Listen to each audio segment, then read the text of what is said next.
Ano nga ba ang makukuha mo sa Mami Ann Import Academy? Importation one-on-one coaching, direct access to legit manufacturers, secure payment and safe shipping assistance, custom tax and clearance support, and full support until your product arrives.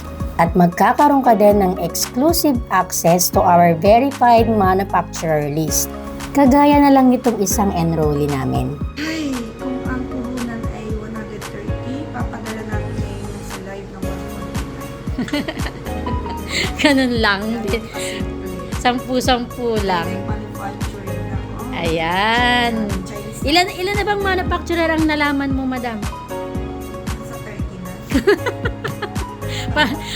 Gusto niya na Namahalin na ako, Diyos ko. gusto niya na agad mag-order. Ay, pumayag siya sa 30. Oh, 'di ba? Oh, ayan, kausap na nila yung mga manufacturer. 100 lang puhunan.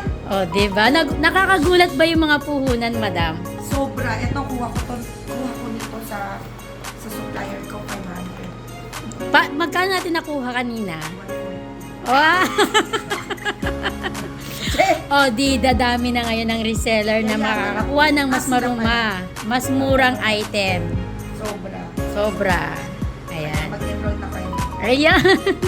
Mag-enroll na kayo dito sa Mami Ann. Diyos ko, magbibenta kayo ng dugo.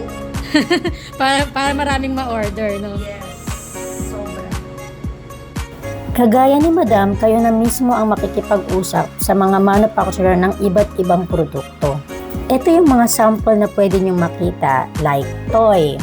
329 sa Shopee pero 91 pesos lang dito. Watches na 1.5 sa Green Hills pero 166 pesos lang sa manufacturer. Slippers na tagwa 131 pesos lang. Mga kitchenware or like this barbecue grill, 1,100 sa Shopee pero 295 pesos lang. Sobrang laki ng difference.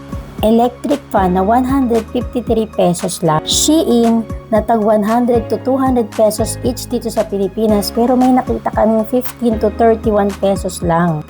Mga tumbler na tag 500 to 1,000 pesos binibenta sa Pilipinas pero 157 pesos lang pala. Mga trending bags na 1,000 to 2,500 binibenta sa Pilipinas pero 431 pesos lang siya sa manufacturer. 7-in-1 smartwatch, grabe.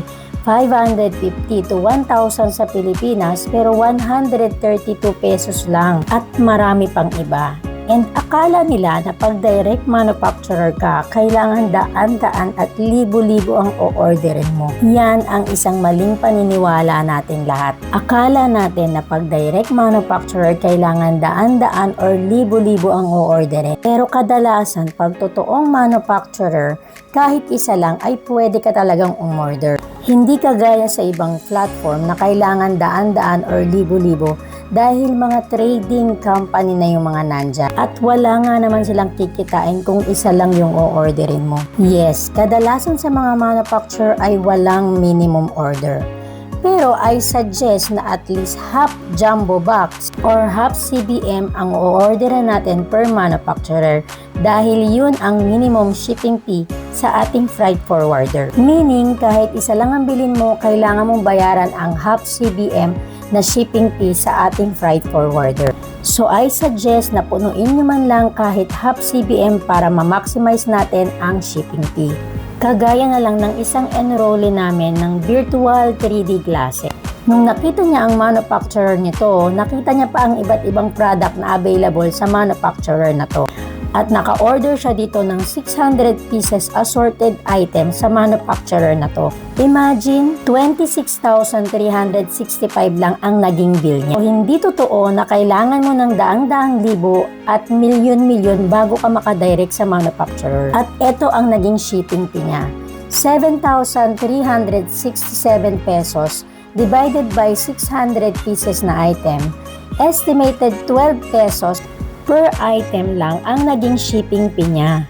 Nag-order din siya ng assorted item sa manufacturer ng 7-in-1 smartwatch at umabot ng 500 pieces ang item niya. 6,700 peso lang ang naging shipping fee divided by 500 is equal to 13,000 pesos estimated shipping fee lang niya per item. At dahil nga direct na kayo nakikipag-usap sa mga manufacturer, kapag may final bill na kayo, gagawa kayo ng GC kasama ako. Ito-total natin ang lahat ng nakuha mo sa manufacturer at si freight forwarder na ang mag-aasikaso ng payment nyo. Iko-convert lang natin sa peso ang total na RMB na napagkasunduan nyo ng manufacturer at sila na rin ang magpa-purchase sa website para may trade assurance tayo.